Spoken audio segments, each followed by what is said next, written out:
This is NewHampshireCrossCountry.com, powered by Runner's Alley. It's the week of Meet a Champions, and we will finally, hopefully, put an end to the debates of who truly is the best team in New Hampshire. Something that for the boys has remained relatively consistent, although with some questions from the weather and merges this past weekend at divisionals. But for the girls, it's still entirely up in the air. My name is Violet Sullivan, and I'm from Exeter. My name's Scooby-Doo, and I'm from Concord. My name is Bob Ross, and I'm from Campbell. My name is Addison Cox, I'm from Co-Brown. My name's Officer Luke, and I'm from Co-Brown.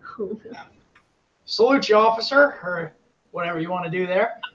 So, this week it was very tough to pick the rankings. The committee was very confused because there was such a tight D1 pack, and then the D2 races were so much slower, but we know that those D2 teams are just as good.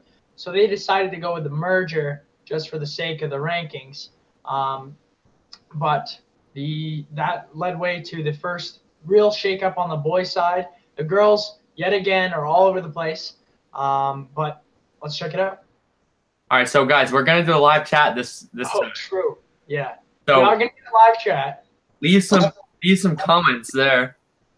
But we'll try to get around to answering them, but we gotta be appropriate. Spooky. Yeah. Let's just be nice because it we're was on that. Privilege, not a right. Right, yep, Jeff? That's right. All right. Privilege. Start it out. Okay, starting with number 10 on the girls' side. Okay, so in 10th, who's also 10th last week, we have Bedford. They came in 7th at D1s, and they are led by Carly Rinko and Delaney Flanagan, who placed 16th and 25th at D1s. And I think that this team is staying pretty consistent, and they're doing well. Number 9 is Central. They were D1 number 6. And number 9 on the merge, they're working their way up, and they're led by Sivan Facenda and Keegan and Caitlin Pepin. So if they can close their gap between 3 and their 4th and 5th runners, they will definitely be moving up and meet a champion. In 8th, we have Salem, who was also 8th last week. They came in 5th at D1s, and they're led by Bethany and Natalie, who are 2 freshmen, who came in 9th and 12th at D1s. So with those fairly low numbers and a pack of girls that's behind them, not by much, I think that they have a kind of an outside shot at qualifying for New England's. Number 7 is BG. So they were number 4 in D1, and they are number 6 on the merge with Caroline Fisher and Caroline Toll going 1-2 this past weekend in D1. Same as with Central, if they can close the big gap between their 2 and 3, the low 1-2 punch will be very helpful and could put them on track to qualify for New England. In 6th, we have Sauhegan, who was 4th last week. They were behind BG by 11 points on the merge, but because of the course conditions, they were put ahead of them. So they came in 3rd at D2s with Chloe Trudell coming in 8th and Ariel Zlotnick coming in 9th. So with that strong 1 and 2, they definitely are a threat coming into MOCs this week. And if they can just get their the rest of their 5 up there with them, they could be pretty good. Okay, number 5 is Concord, moving up from 9th last week.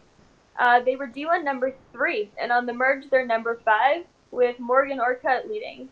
So they have a very close 2 through 5, and they could definitely make New England's if they hold this. In 4th, we have Conval, who's 2nd last week. They came in 2nd at D2s with Claire, Rachel, and Skylar coming in 5th, 6th, and 11th. So once again, with that really strong 3 that's going to get a low number at MOCs, they definitely are a threat to win that title, and it's going to be pretty tight. Conval's nasty. They're my secret to win. Yeah, I saw Chicken Legs Running posted a picture of them today. I don't know if you've seen that account, but it's a running shorts account. They posted a picture with the Conval shirts on. It looked pretty good. Jeffrey. Okay, number 3 is Co-Brown. So this is where it gets difficult to use the merges, especially with the weather and the conditions for the D2 teams.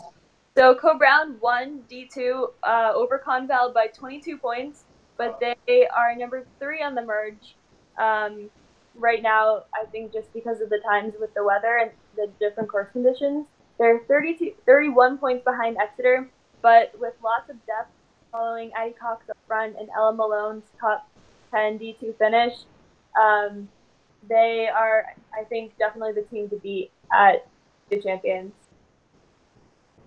In second, we have Exeter, moving up from 6th last week. They're second in D1 by 3 points to Pinkerton. They're led by Violet Sullivan and Grace Mercier, who came in 5th and 7th at D1. And I think that all of these teams, I think even in like the top 4, could really have a shot at winning MOCs this week. So I think it's going to be super tight, and I think it's really just going to depend on who's going to have the better race that day. It's such a close top 4, top 5, top 6. I mean, the top 10's been all over the place this year. So number 1 is Pinkerton. They won D1s for the 4th consecutive year, but not as close to get, like, they weren't as close, or not, the race was a lot closer than in past years. They were, again, only 3 points in front of us, Exeter. So that proves this theme of 2018 girls cross country in New Hampshire. So Pinkerton had a great performance by their top 5, which puts them 12 points in the lead in front of Exeter on the merge, but again, the only 3 at D1s. And they had great performances by Megan Cross up front, Marissa Preble, and Sarah April, and they are going to be a tough contender this weekend.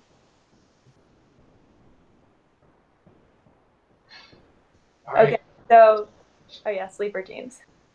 So I think picking a sleeper this week was kind of tough just because the rankings moved around so much. But even though Concord is ranked 5th, I'm going to pick them as my sleeper to make New England's because they have been ranked kind of in the bottom half of the top 10 all year.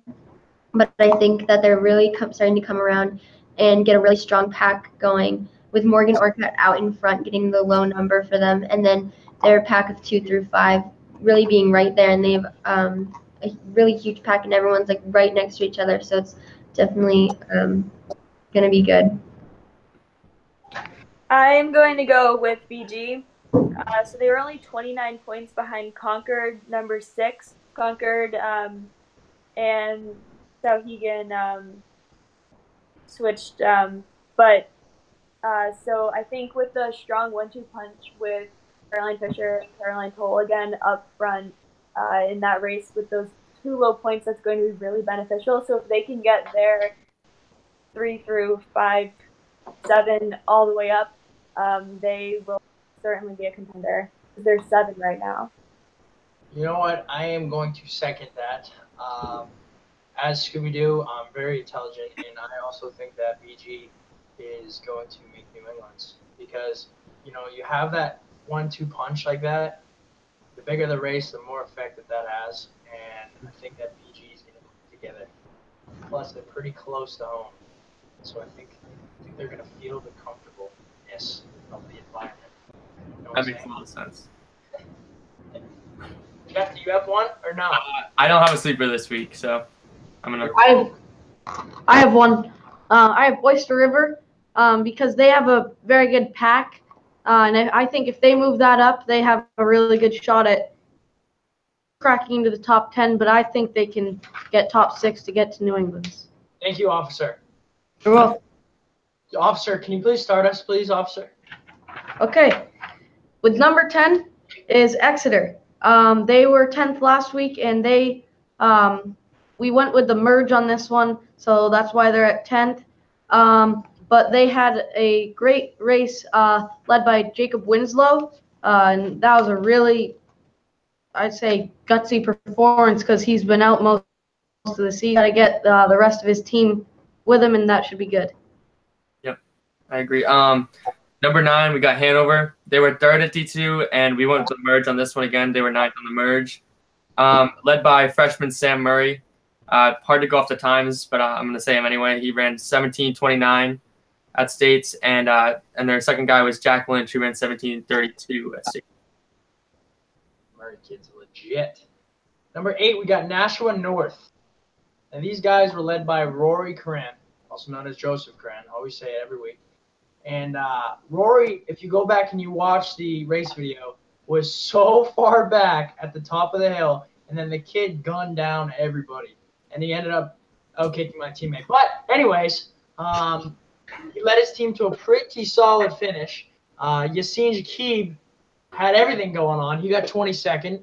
Big race out of him. And Gideon didn't have his strongest performance, which means that he's going to do a lot better at MOCs, which is going to make their team move up even more. So watch out for National North. And it's their home course, so they always have the advantage. That they do, officer. All right. Number 7 is Oyster River, who is led by Andy O'Brien, who also came out of nowhere because he was pretty far back on the hill, and he came out and got 2nd in D2. If they have the rest of their group move up, they can either get 2nd or 6th, because all those next 4 after Concord also close. Yeah, very close. Number 6, we got Cole Brown, led by Dawson. He ran 16:49, and Luke, who ran 16:55. So really strong. They won D2s, and that was definitely a tough time to be racing. The weather was terrible during that race. If you go and look at New Hampshire cross country and look at the pictures, you can tell the rain was really coming down. Yes. So number 5, we got Winnicott. Winnicott was actually led by Jack Taylor, who ran the race of his life, getting 10th place. Kid went off, and Colin Donnelly followed that with 12th place performance. These guys were really hyped up before the race, and I think they delivered. They did well. It's a very tough thing. Like the Division 1 after Concord, really, it was very, very tight. So a few points sends you all the way back, but they ran tough and tough enough to get a 5th spot this week. Number 4 is Londonderry, who has yet again switched with Winnicott. They were 4th at D1s, 13 points from Pinkerton on the merge, so that just goes to show how close anyone can really put it up to grab. Yep. Number 3, we got Pinkerton. They were 3rd at D1s. It was kind of hard to follow them this season. They weren't racing too much, but I was super impressed with how they did at D1s. They were led by Joe Gagnon and Nolan Preble. I think they had a really impressive race, and I think that they should be strong for be champions. Yep. Number 2, we got Keene. They were runner-ups in the Division 1 race. They were led by Jake Velazquez, who suffered from a tough fall in the race, but I got to give it to him. He bounced back from last year's injury. He's a tough runner. He goes out hard. He takes it to everybody. So love that guy, and he did awesome. Torn Kindop is the real deal. That's the statement of Keene. He ran faster than Will Heenan, and we know how good Will Heenan is. He just had a 6th place performance. Torn was right behind him. So bright future for that kid. Bright future for Keene. Number 1 is Concord, who won Division 1s, and they had Forrest McKenzie, their leader, Scooby-Doo. Yeah, so we should see what they can do for meet champions and move on. Yep. All right. So we're going to do kind of the same thing on picking sleepers for to make New England's. I think the boys are similar to the girls on how it's kind of a toss-up for who's going to actually make it. I think we have 8 teams that have really good shot at making New England's. So my sleeper team is going to be Oyster River. I think they just have a knack for bringing it together in the end, and they're pretty good on flat courses, what I've seen. So, and Andy O'Brien just had a nice race, and if the other boys can rally off of that, I think we might be seeing Oyster River at Dairyfield 2 weeks. Yeah, I'm gonna have to agree with Forrest. Every race I've seen them run, they improve every week. Yep. Of course, Andy O'Brien had an awesome race. He's really up with David Reynolds, and they got Miles Carrico, who had another strong race. So I think that they could really tighten up the pack, and I think they'll do well at MLCs. My boy sleeper team to make New England's is Messinic, 10. and they have to get their 2 through 5 runners as close to Landon Valancourt as possible, who he had a really good race with Jeffrey. That was a very, I don't know, interesting race to watch all the way to the end. Was that a tear I just saw go down Jeff's eyes when you mentioned Phoenix? I mean, we were obviously we would have been happy with first, but our team we were happy with second because I think that we had of course it was a 2-point difference. So I mean, it really came down to the final finish for everybody, and I think we had a strong year, and I was happy with how all the guys did, and of course the Messina guys are a great team, and Landon Valancourt, great runner. So I think it was a great race. You're such a nice guy, Bob. That was a good race. All right, so now we're going to do an MOC preview. Okay, starting with the girls. So we're going to name not in any particular order, the top 6 teams that we think are going to make New England. Addie, do you want to start or should I? I'll go. So this isn't really in an order, but I think that the 6 teams that are going to go are going to be Pinkerton, Co-Brown, Conval, Exeter, Souhegan, and Concord. But it's also very hard to pick, especially between like the 5th and the 6th teams, because it's just so close. And there's a lot of teams like BG that could definitely sneak in there. And then it's we don't really know who's going to win. Like, it's just so close between Pinkerton, Exeter, Co-Brown, and Conval. It's very, very, intense. I'm going to go with almost the same: Pinkerton, Exeter, Co-Brown, Conval, Souhegan, and BG. Going with BG again because I think the 1-2 punch, as long as they close up that gap, could be really beneficial. And they're working their way up this season. Getting faster race. But yeah, the top 4, I think the top 4 are going to be Pinkerton, Exeter, Co-Brown, and Conval. That's going to be, I think, extremely tough, and that could go to any, which is going to be really exciting to see. How about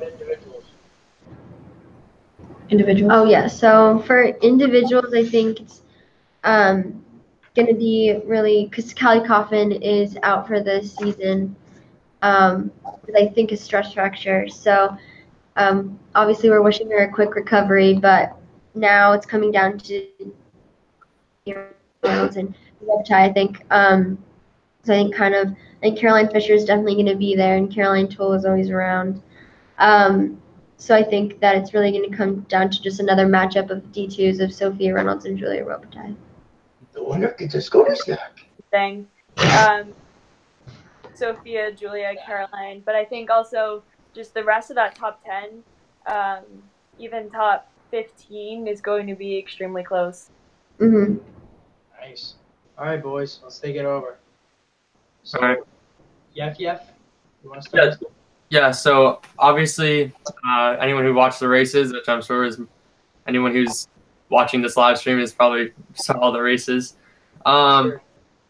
You know that the times are hard to base off race by race, like division by division, I guess.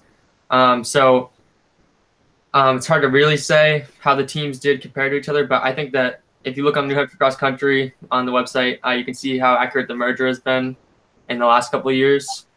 And I think that I have to go with basically how the merger is with debating the six probably team. So I would say that the top 16s that we ranked is pretty accurate to what I would think. All right. I got a little switch up. All right, Luke, you want to go? Luke, you go. Yeah, I have the same thing as Jeff. Well, I have to agree with him because I just think that the order is going to be, well, no particular order, but these teams is Concord, Keene, Pinkerton, Londonderry, and I have to agree with what it is. Yep. It's going to be really close, though, because Oyster River and I think Messina can make it, too. So. Yeah, I agree with that also. All right, here's mine. I got Concord, Keene, Co-Brown, Winnicott, Pinkerton, and Oyster River. I think they're going to get Londonderry for some reason. I think it's going to be an absolute toss-up, but I'm feeling a little bit of Oyster River love right now. I don't know what they might have Scooby snacks or something, but I'm feeling Oyster River. All right, for individuals, We got some people asking about individuals, so I just answered that already. Let's start this. Want me to start this? Go for it. All right. So I think me and BD, Winslow, Jeff, David Reynolds. I think those are the top 5. That was the same thing I had. I have about the same list. I'm planning on taking it a little slower this year. Maybe go for like a 4:49 first mile. My man stopped at 4:20 first mile last year. I'm hoping for top 5, and I know that Forrest is obviously trying to be a champion, and I think that he can definitely do that. I think that Winslow is super strong, and I think that even off an injury, he's going to get stronger and stronger for every race, and even going into New England's. I think that maybe the injury even saved him for the end of the season. He's ready for the championship races. Yeah, good. All right, we got any questions, boss? Not really many. I mean, none that are worth answering. I'm sorry, guys. None of them are really questions. They're all just like statements. So. All right, just say this. If you have any questions, ask questions now. Yeah, and happy Halloween, everybody. Oh, yeah. And obviously, we got to thank Runners Alley for... Wait, it's Halloween? We got to thank Runners Alley for helping us do this, helping out at the races, and of course, New Hampshire Cross Country for putting this all together. Yep.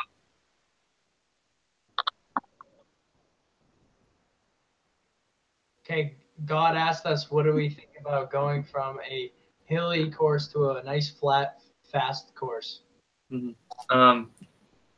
Luke can start, yeah. Luke can really just raise your hand? Yeah, Luke. Raise your hand?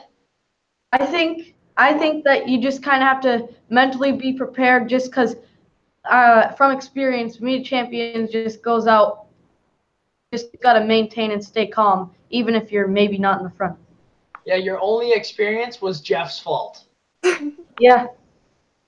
Yeah, so I really got to take credit for fast race last year. I mean, it wasn't my fast race, but someone had a fast race, so you gotta put that on me. I remember I was right behind you in that one. At the end. Yeah. Jesus. Good times. Well, I think the biggest thing with coming from Manchester to Nashua is you can't bring last week's clippings to this race. You know, yep. It's tied at the line. It's a new race, especially for the girls teams. Like, you know, the rankings will say this, the rankings say that, but these are rankings, not seedings. We got to remember that. So as much as we like these, you know, they don't matter in terms of who can win a race. So you just got to go out there and, you know, give it a big yeet, as the kids say. You know what I'm saying? Yep. All right, so we got a couple of questions. So someone asked, what's your favorite school lunch?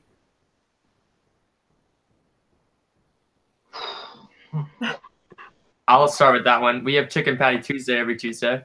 We can decide between crispy and spicy, and I'm a crispy guy myself, and they're pretty good. At Concord, we get that every day, bruh. Fair enough. Sorry, I didn't realize that. Yeah, you should have. My favorite meal, I like ketchup saltine sandwiches with a side of water.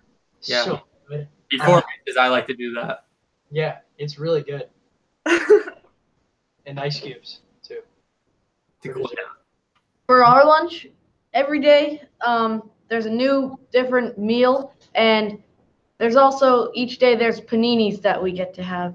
So you can choose from that. Or my mom will make me lunch. Oh, that's good. What a good mom. All right, so we got another question. What about the girls? Hold on, Jeff. I What about the I girls? like solid grilled cheese. Yeah. Grilled cheese. All right. And Violet. I bring lunch, so I mean.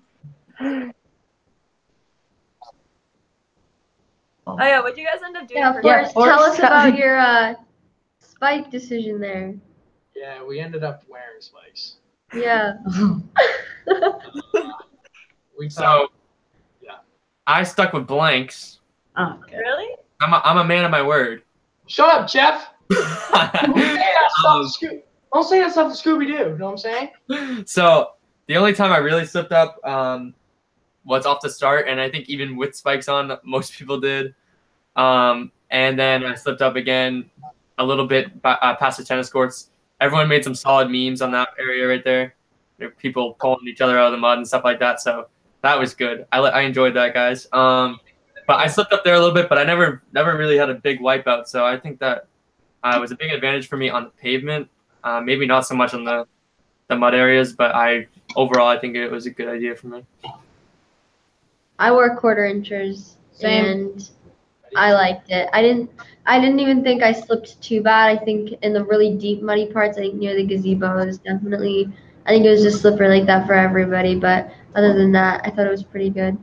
I did 2-inch spikes. It was good. What did you wear? 2 inches. Not that big. I wore quarters. Same thing with Addie. I think other than the start was slippery. Even for D1, I slipped. I know D2 girls. I saw a video of a bunch of girls slipping at the start there, and going by the gazebo too. That part is always torn up. That was pretty bad. Yeah, I wore quarters, and there were 3 main spots I'd say I slipped up. One of them was the tennis courts, obviously. Then there was after the tennis courts, like there's a tree that you're next to, and then because the gazebo spot and around the door. Around the door. Terrible. Yeah. I left around. Oh, fell. I just skipped that whole course. I just cut it off right when I came out of the woods by the tennis court. I just started finishing. That's smart. That's the way to do it on that course. No, but the dog door was definitely the worst part for me. I think I slowed down basically walking. Yeah. Because it was such a sharp turn, and then you got the mud and everything. So it was for you guys, did they direct the cones around? Like, yeah. No, they didn't do that for ours. Oh, you had to go out into the road. Yeah, we had that. There's your 30 seconds right there. Yeah. That's what it is. All right, we got a couple more questions. So someone asked, what is their favorite Halloween candy? I actually haven't been practicing all week. I didn't run on Monday or yesterday, and I took today off just so I could save my legs and run as fast as I could and collect candy with the team. So, and then honestly, I'm gonna eat all my candy tonight, so I probably won't run tomorrow. But honestly, I'm on the hunt for Kit Kats. So, Kit Kats. Yeah. That's definitely my favorite Halloween candy. I'd have to, what is that? Oh, Kit Kat. I'm gonna have to go with sliced apples. I really love when, not actually caramel. I love when people hand out healthy alternatives. It really makes me happy. What about the toothbrushes that people hand out? Yeah, those are bummy. What about Scooby snacks? No, you know who are the legends of this world? The people that give out king-size Hershey bars. Yes. You are legends. I agree with that. That's gonna be me when I get older. I'm gonna bless kids. You know what I'm saying? All right, anyone else? I like Reese's. Oh wait, what? Oh, Reese's are good. Man, Reese's? good one. Twix. That's a good one. Which side? Whatever. No, that's not like that. You don't say right. Right? Yeah. Well, you're on the left right now, so that's funny how that works. Well, Yeah, here you I'm on. just- no, You're committed, are you? That's left.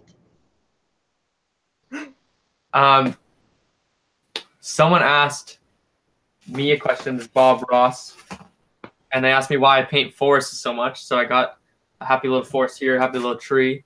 I paint forests so much because of my idol, my cross-country running idol. His name's Forrest McKenzie. I don't know if you guys have heard of him, but I just like. Who did we just lose? We just lost them. Both of them? Wait, are they back? Yeah, Oh my- see, you can't say things like that. I'm sorry. You can't say things like that, Jeff. You get booted. Yeah, fair enough. You can't say things like that. YouTube will kill you on that one. Maybe that's a sign we should wrap it up. Yeah. All right. So. Whoa. What is going on? All right, I'll wrap us up. So that was our rankings. What is he doing? What the hell's going on? All right, so anyways, that was our rankings this week. Tim Cox doesn't have a mask on right now, as you can see. Next week, we're obviously going to have perfect rankings because all these teams are going to go against each other. So look forward for that. And we want to wish everybody racing at Meet of Champions good luck. And everybody who finished their season at divisionals, great season. And, you know, see you next year. Good luck, everyone, this weekend. Good luck, everybody.